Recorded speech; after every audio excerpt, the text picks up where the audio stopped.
Hi, Ashley. Uh, yeah, I had to think about the question myself a little bit once I saw what the answers were that you gave me, and I got it figured out. But let me walk through the reasoning with a, another example, um, and then we'll go to 29b in a minute. But let's choose this point: -2 and 2. So x equals -2, y equals 2. So the point is over here in this second quadrant. And I chose this one because we know what the angle is, right? The angle is going to be the arc tangent of -1, right? And that angle is 135 degrees, or better yet, well, we should use radians. So that is 3 pi over 4. So in other words, this angle here is 45 degrees, or pi over 4. And so this angle, theta, has to equal 3 pi over 4. Okay. And just like in the problem, let me draw the domain over here. In terms of polar coordinates, we've got 0 here. This is also, of course, 2 pi. And this is pi. So the domain is angle -pi. Well, that's, of course, this going in the negative direction. And then -pi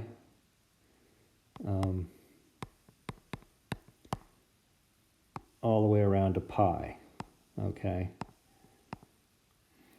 So that's the domain for polar coordinates. The point we're interested in is here. We know the angle.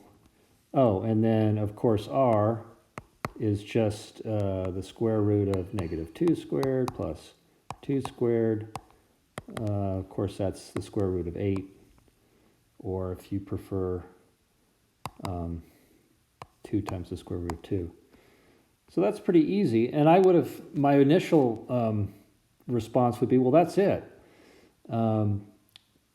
Within this domain, there's only one set of polar coordinates. But then I realized that in the way they conceptualize polar coordinates, r can be negative. And that's a little bit counterintuitive to me, but it makes sense if you're a mathematical purist. There's no, although your natural tendency is to say, well, r is always positive. What would it mean if r is negative? Well, I'm going to show you what they mean if r is negative. That means that your angle, in this case, could be -pi over 4.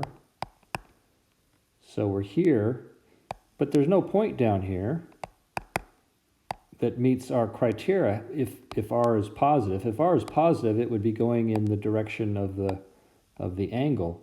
But if r is negative, it takes you back this direction. And so that's why they could say that polar coordinates for this point certainly could be 3, I guess they do r first, so 2 times the square root of 2 and 3 pi over 4, that works. But there's this angle over here, and that would work if you allow r to be negative. And so it's just -2 times the square root of 2 and -pi over 4. So the way to think about this is to say, okay, find the polar coordinates in the usual way you would think of it, with a positive r, but then go 180 degrees in the opposite direction. And if you draw let's say, a ray in this direction now, what's the angle? Well, it's negative pi over 4. But if you want to get back into this quadrant over here, then you have to make r negative. So let's see if that still makes sense if we actually apply that reasoning to problem number 29b. I'm going to stop this video and make another one for 29b.